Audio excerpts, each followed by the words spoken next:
What we all recognize is we can't let a systematic assault on democracy just happen and stand by. Because of your actions, because of your courage, California responding, other states looking at what they can do to offset mid-decade gerrymandering that is highly irregular. I think we became a little bit complacent. We assumed that things would continue to get better. Our democracy would become more inclusive, that it would become more fair, that we'd make it easier for people to vote rather than harder for people to vote. The votes would be counted rather than suppressed. What we forgot is that history doesn't always move in a straight line, and it's not always 2 steps forward and another 2 steps forward. Sometimes it's 2 steps forward and a step back. And we're in a moment right now where not just gerrymandering, but efforts at voter suppression, questioning the results of elections, the executive branch unilaterally doing things, bypass Congress, militarization of cities, politicization of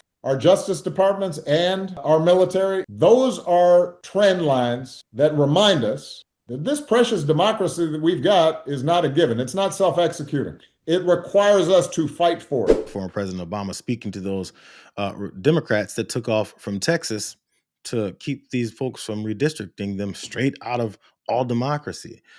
So Obama speaks in these terms that we've heard before, and it's all true.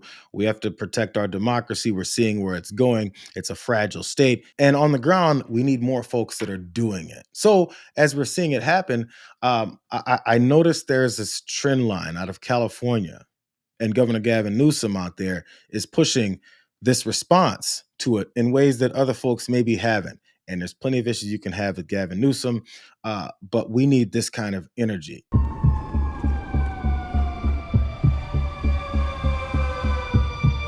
It is a 5-alarm fire for democracy in the United States of America.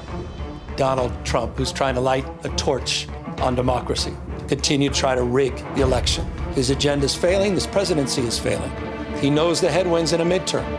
Now he's dialing up for seats. He called Greg Abbott, who doesn't have the courage, doesn't have the conscience, and he has rolled over and he said, yes, sir, and. So we have got to step up. We tried to play by a higher set of standards and rules with our independent redistricting, and we believe in that. We are talking about emergency measures to respond to what's happening in Texas, and we will nullify what happens in Texas. We will pick up 5 seats with the consent of the people, and that's the difference between the approach we're taking and the approach they're taking. There are no rules for Donald Trump. And this is a serious moment in American history. And so we are here to meet this moment head on. We will not be complicit. It's kind of sad that we need someone to literally say, yo, look up. This guy that's destroying the country is destroying the country. Hey, this is what we can do. I understand from our elected official standpoint, they need to start by doing something. They're in positions of whatever levels of power that they've got. But I do want to talk about what it is that Gavin Newsom is doing. Yes, there was a video. Yes, there's Obama talking about it. But what are they doing on the ground to try and stop this? And we'll present this to the voters on a special election that happens to coincide with other municipal elections on November 4th. It is a sprint. And if California, one of the most un-Trump states in America, is not successful, at our peril, we may not get this back. I'm telling you, we may not. He is rigging this next midterm election before one vote is cast. He tried to wreck our democracy after the last vote was cast the last time. Now he's doing it in plain sight. And we have to have our sights focused, laser focused on winning, fighting fire with fire, no longer on our back heels, on our toes. We drive the narrative. We drive the reforms. We drive the talking points, surround sound, not just California, all of us, we the people, states, large and small, all across this country. It is time for action, no longer words. I get it. I know Gavin Newsom speaks very politically. He's very much a politician. He very much pushes the firm politician guy. I'm serious. I'm straightforward. I'm going to tell you what we're going to do. And we got to be tough.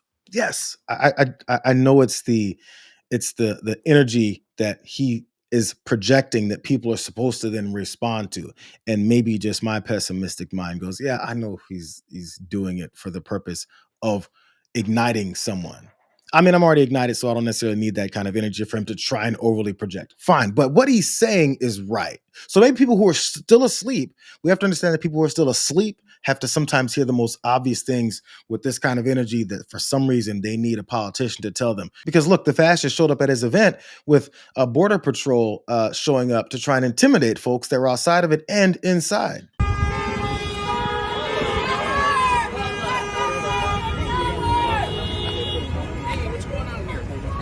Now we're here making Los Angeles a safer place since we won't have politicians. We do that ourselves. So the police state continues to do its thing out in California, where Gavin Newsom was having that event, because they're afraid.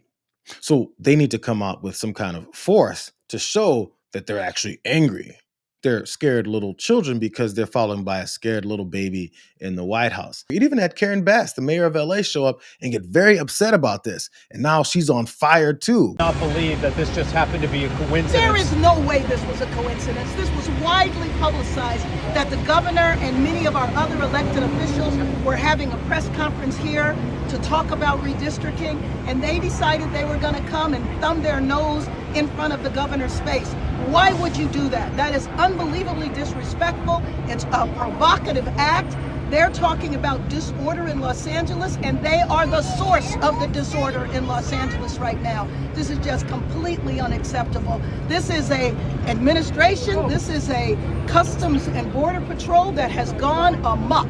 This absolutely has to stop. There was no danger here. There was no need to detain anyone here. And there was certainly no need to have a provocative act right here where the governor is having a press conference.